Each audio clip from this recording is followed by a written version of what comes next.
जी, मेरा नाम दीपक नाबम है और मैं इस ज़िंदगी का सफ़र में इसी वक्त जो समाज में लाचारों का बीच में, थके हुए कुचला हुआ रोगियों का बीच में, उन लोगों का बीच में, उन लोगों का बोझ के साथ, उन लोगों का हैवी लेदन के साथ, उन लोगों का जो दुख दर्द के साथ, उन लोगों का ज़िंदगी का सफ़र में, यात्रा में मैं भी मिलकर जा रहा है।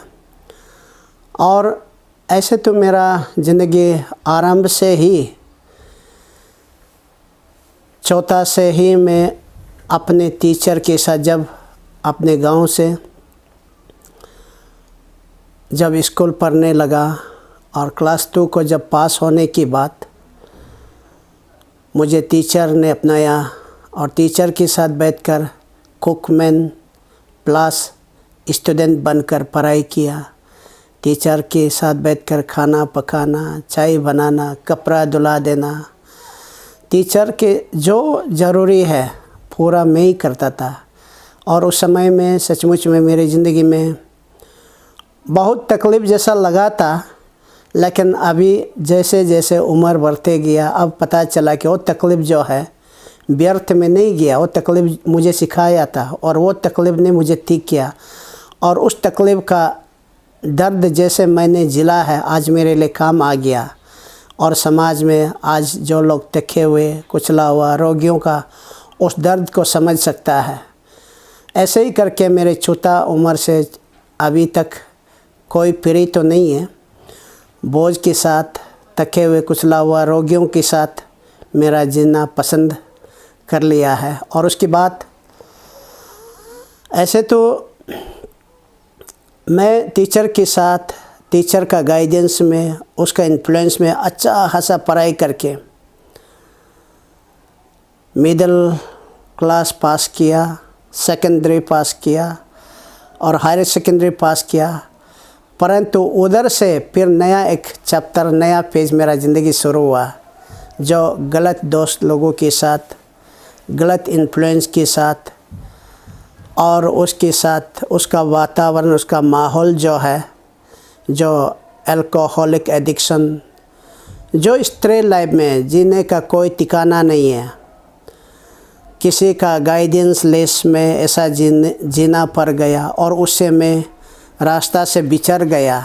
जो स्मूथ और बहुत बड़ा अच्छा ज़िंदगी चलने वाला बीच में मैं भटक गया।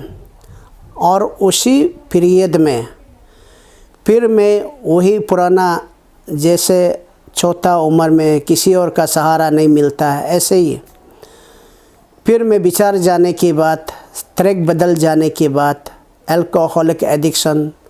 और एडिक्शन तो एक दिन में नहीं होता है, एडिक्शन होने के लिए काफ़ी समय लगता है। और उस एडिक्शन का परिणाम जो है, मेरा कैरियर तो ख़त्म हो गया, इमेज ख़त्म हो गया, रेस्पेक्ट, रेपुटेशन, सब समाज से भी मुझे आइसोलेशन करना पड़ गया। और समाज ने स्टिग्मा यानी कि रिजेक्शन फीलिंग डेवलप हो गया। सब लोगों का मुझे दीपक नाबम को ये अपना आदमी है एक्सेप्ट करने के लिए 100 बार ही सोचना पड़ता था। और वो तो हर किसी का परिवार में आज भी हो रहा है। जिस परिवार में जिस किसी का ड्रग्स एडिक्शंस हो, अल्कोहलिक एडिक्शंस हो, नशीले पदार्थ जो भी एडिक्शंस है, एडिक्शंस मतलब एडिक्शन ही है। केवल एडिक्शन होने से नुकसान ही नुकसान, उसमें कोई फ़ायदा मंद नहीं है, कोई पॉजिटिविटी नहीं है, मात्र केवल बिगाड़ना ही है, नेगेटिविटी में डिस्ट्रक्टिव ही है। इसलिए समाज आज भी ऐसे लोगों को नकारता है और वही मेरी ज़िंदगी में हुआ है। और उस समय में फिर अनदर स्टेज में समाज का जो आइसोलेशन, रिजेक्शन होने के बाद अपने उससे कैसे उभर के निकल आना, मैं निकलने का कोई रास्ता दिखाई नहीं दिया। परंतु जब अस्पताल तक मैं पहुंच गया, डॉक्टर मुझे आर.के. मिशन अस्पताल में 50-50 चांसेस है आपका, क्योंकि आपका लीवर सिरोसिस हो गया। जब मैं अस्पताल में इतना लंबा दिन वहाँ पे पड़ा रहा, तब मेरा यहाँ जो दोस्त जितना बाहर में मेरे करीबी जिसको मैं भरोसामंद था, वह लोग भी पूरा मुझे छोड़ दिया, क्योंकि मुझे अब बिगड़ना ही है, सिर्फ ख़त्म होना ही है। ऐसे हालत में जब डॉक्टर सर्टिफाइड कर दिया, और उसके बाद मक्की के साथ में दोस्त करके अस्पताल में अकेला लोनली पड़ा रहा। और अस्पताल में एडिक्शन के कारण इवन पेप्सी, उस ज़माने में पेप्सी जो चौथा बोतल होता था, उस पेप्सी बोतल में दारू को, वाइन को लेकर और उसमें ऊपर में न्यूज़पेपर से ढक के आराम से ले रहा है। डॉक्टर नर्सेस लोगों को डिसीव किया, क्योंकि एडिक्शन हो गया, गंभीर हो गया। तो उसके बाद चलते चलते उसमें टर्निंग पॉइंट कुछ दिन रहा। कभी अस्पताल बैठ के नहीं देखा हुआ आदमी इतना लंबा समय अस्पताल में बैठा। उसके बाद फिर यहाँ जब सिचुएशन ऐसा हो गया कि मैं वहाँ से डॉक्टर के साथ झूठ बोलकर, मेरा घर यहाँ नज़दीक में है, यहाँ बैठ के थक गया, मैं थोड़ा बाहर अपना घर से ही आऊँगा, लेकिन डॉक्टर मना किया, अपना ऑन रिस्क में जाइए, क्योंकि आप अपना जीवन को क्यों खिलवाड़ कर रहा है।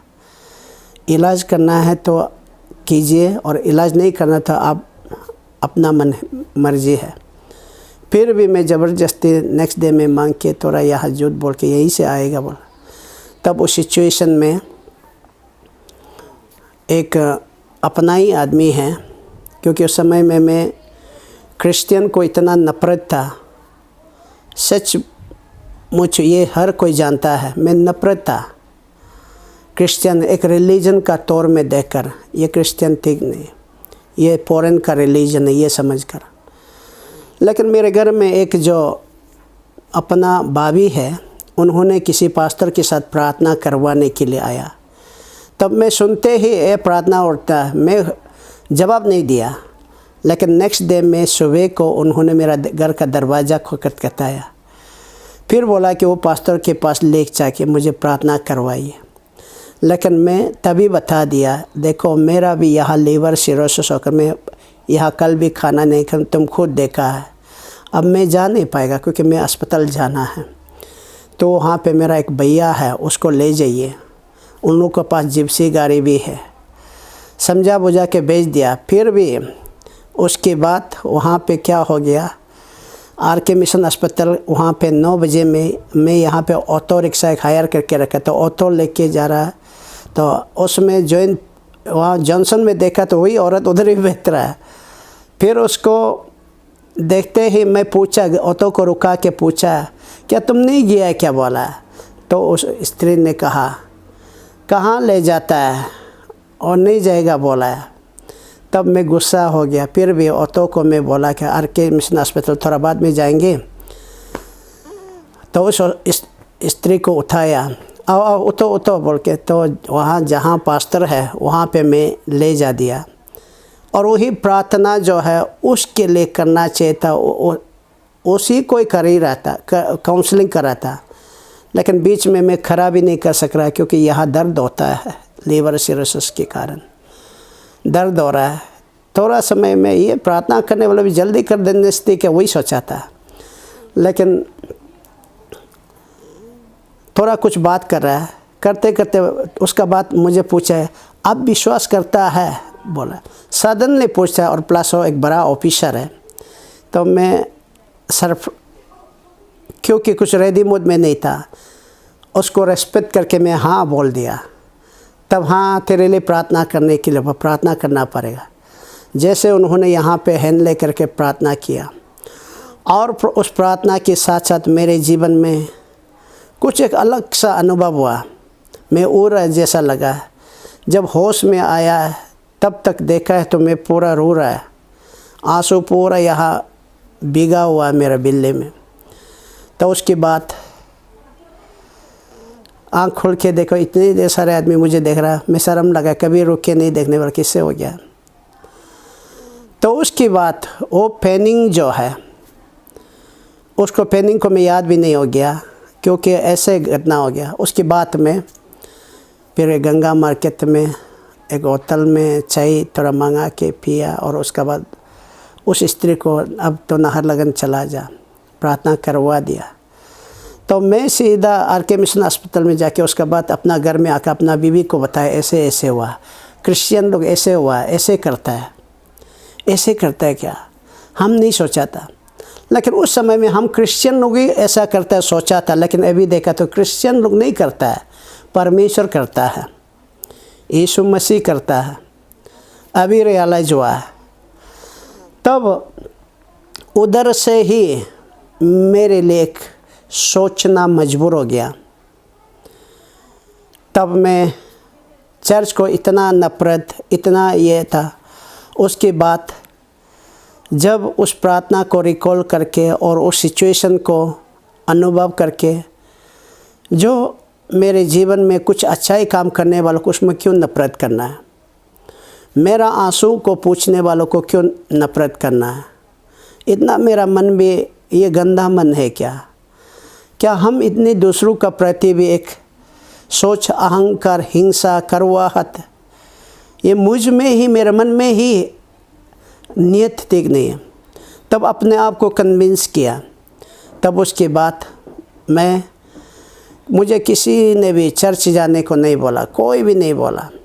उसके बाद मैं ये बात को मेरे दोस्त लोगों को भी बताया, मुझे ऐसा ऐसा हुआ। तब तो ही कुछ किया होगा। तब उसके बाद मैं कभी चर्च का खिलाफ इतना बोलने के बाद चर्च जाने के लिए सोचना दूर की बात है। लेकिन मेरा बीवी और बच्चा को लगाकर चर्च के लिए और मिथुन गेट साइड में ईटानगर में उधर सर्वे करने दिया। पहला दिन उन दोनों गया।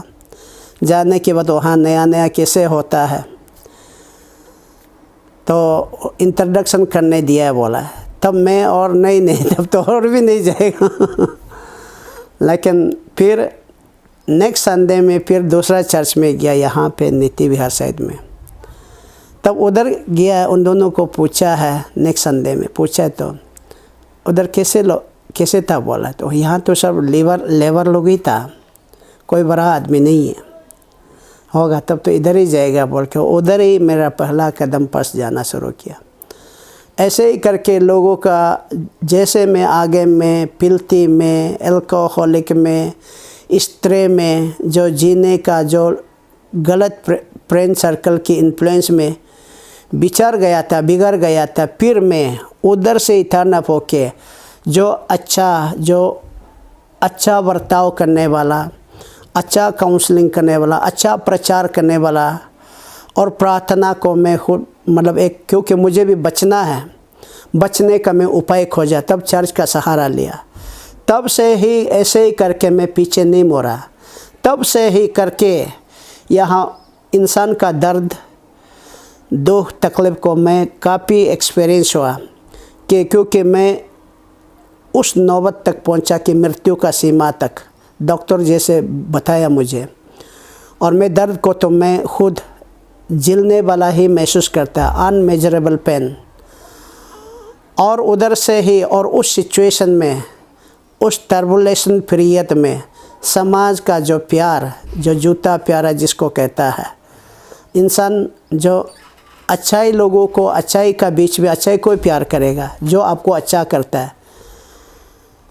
इसलिए मैं हमेशा अभी भी बोलता हूँ कि आप भूख लगने वालों को भोजन खिलाइए ना, जो भूख नहीं लगने वालों को भोजन खिलाने का बजाय प्यास लगने वालों को पानी पिलाइए ना, जो प्यास नहीं लगने वालों को पानी पिलाने का बजाय।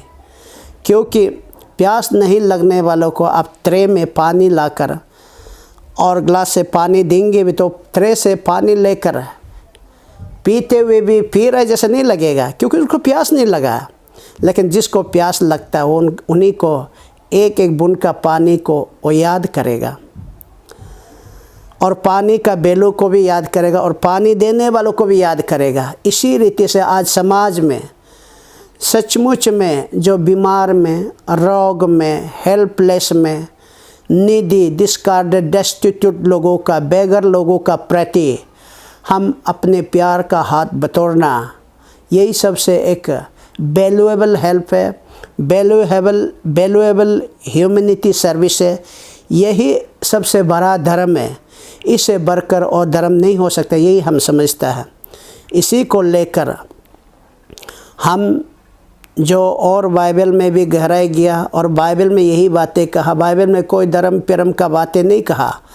बाइबल में जो कहा गया है कि जो आदमी आंसू में है उनका आंसू को पूछना, नंगाइयों को कपड़ा पहनाना, भूख लगने वालों को भोजन खिलाना, प्यास लगने वालों को पानी पिलाना, बेसहाराओं को मदद करना, लाचारों को, थके हुए लोगों को मल्लम पट्टी लगाना, यही हमारा यीशु मसीह का संदेश है। उसी को ही प्रचार करते हैं और उसी को, वो वचन जो मेरे मन में प्रभावित हुआ, वो वचन जो मेरे मन में असर पड़ा, जिसके कारण आज समाज में उसी को लेकर हम सेवा कर रहे हैं। तो ऐसे ही करके आज समाज में कम से कम अपने पास जो हो सकता है, क्योंकि शुरू से मैं रुपया पैसा रिसोर्स अपने पास कंफर्ट जोन में बैठ के सेवा नहीं किया और मैं सेवा करूंगा बोल के नहीं किया, लेकिन मेरे मन में जो अभी वचन बताया था वो निश्चय मेरे मन में बसा हुआ है और ऐसे ही करके आया और अभी भी कर रहा हूँ और मेरे आखिरी सांस तक वही करेगा। हम दूसरों का प्रति एक प्यार बतौर जीना है।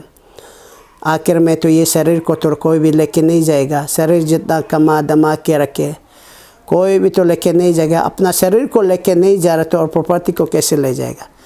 इसलिए जो रहा है अभी, जो दिखाई नहीं देने वाला आत्मा, जिसको हम कहते हैं शरीर का उस पार में जो जीवन होता है, हम रात को जो सपना बोलता है वो कभी नहीं मरता है और उसका भलाई के लिए, उसका अच्छाई के लिए और उसका जो सल्वेशन के लिए करना अच्छा है, वही सोच के हम कर रहे हैं।